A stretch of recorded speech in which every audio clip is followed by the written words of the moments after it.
అధికార party Congress party అహంకారపూరిత రాజకీయాలు mafia బెదిరింపుల వల్లే తమ అభ్యర్థి బలవన్మరణానికి పాల్పడ్డారని ఆరోపించారు.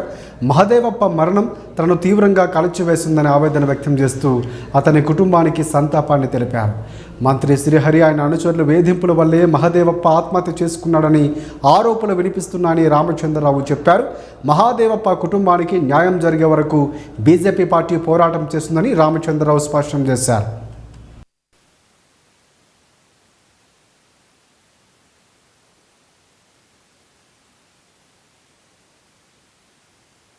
వేధింపులు జరుగుతున్నాయి, భయపెట్టిస్తున్నారు, బెదిరిస్తున్నారు. కాబట్టే నీకు గెలుస్తాను కాబట్టి అని బెదిరిస్తున్నారు. కాబట్టి ఆ భయంతో స్థానిక రాజకీయ నాయకులు కానీ, మినిస్టర్ కానీ, ఎమ్మెల్యే కానీ వీళ్ళ ఒక ఒత్తిడి వలన అతను ఆత్మహత్య చేసుకున్నట్టు భార్య పొద్దున చెప్పింది. మరి భార్య పొద్దున చెప్పినటువంటి ఒక వార్త ఈరోజు అన్ని టీవీ ఛానల్లో కూడా వచ్చినాయి. మరి ఈరోజు ఇప్పుడు నీకు రాగానే ఇక్కడ స్థానికంగా పోలీసులు ఎఫ్ఐఆర్ని కూడా మార్చడం జరిగింది. ఏంటంటే ఆమె సంతకం తీసుకున్న చదువు రాదు ఆమెకు, దాంట్లో రాసి కింద సంతకం తీసుకున్నారు. దాంట్లో ఓడిపోతానన్న భయంతో నేను ఆత్మహత్య చేసుకున్నాడు మా ఆయన చెప్పడం జరిగింది. ఇది ఎంత అబద్ధము!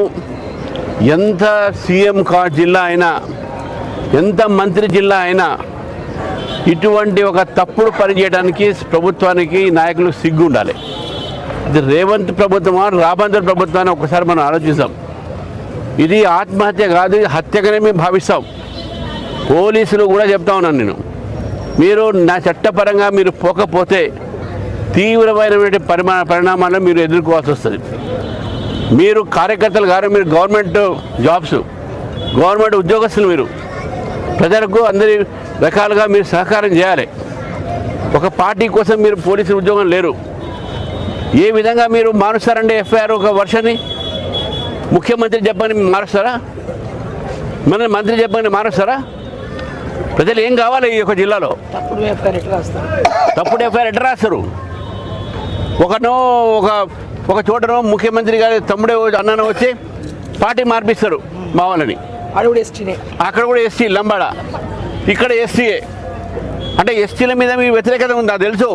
ద్రౌపది ముర్ము మీద మీరు ఏమేమి మాట్లాడుతున్నారు, కానీ ఈ రకంగా ప్రాణాలు తీసేటటువంటి ఒక వ్యతిరేకత ఎస్టీల మీద ఉందంటే ఏం చెప్పాలి? నేను డిమాండ్ చేస్తా ఉన్నాను, వెంటనే ఎఫ్ఐఆర్ మార్చాలి. ఇది ఎన్నికల సంబంధం కాదు, ఇది ఒక మనిషి ప్రాణం సంబంధం.